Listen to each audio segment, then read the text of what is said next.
Okay guys, this is a popular topic right now, and that is putting a Hellcat supercharger on a 5.7, 6.1, or 6.4. This is a 6.4 with forged pistons and the Hellcat complete front drive system. Oil pan, front pulleys. That way you get to run both belts, a supercharger belt and an accessory drive belt. So that's really the right way to do it, so you don't have to deal with belt slippage. But people are using like the MMX products, which you do have to have a spacer plate that connects the supercharger to the heads. That is a must.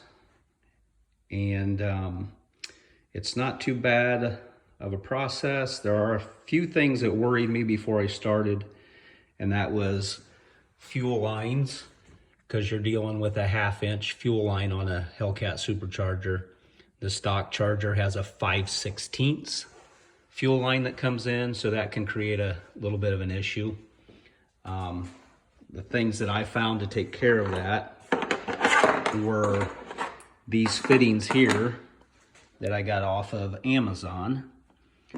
It gives you a 5/16 to go on the stock fuel line with a 3/8 barb, and a 1/2-inch to go on the Hellcat supercharger with a 3/8 barb.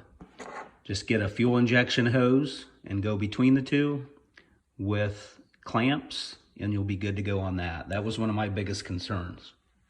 The other thing is the map sensors. The Hellcat has a map sensor here, one here, and one clear at the back of the engine, or the supercharger. So the concern was, what do you do with these holes here? So what I done was, I used what they call a well nut. It is a rubber bushing with a nut in it. You put a bolt in the top of it, tighten it down, and it expands. And then all it leaves is the nice head of the bolt, which I use stainless, so you get a, it looks decent. And you can put those in every hole that you're not going to use. Now I chose to use the back hole on the supercharger with the map sensor.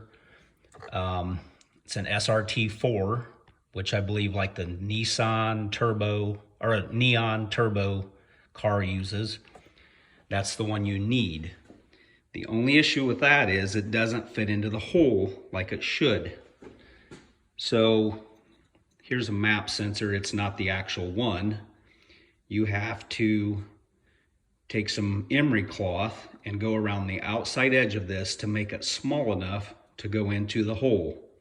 Once you do that, it'll slip in and the bolt hole will line up, and you can use a bolt or screw to hold it into place. So that'll take care of the issue there. If you use the back one, then you don't have to modify your harness.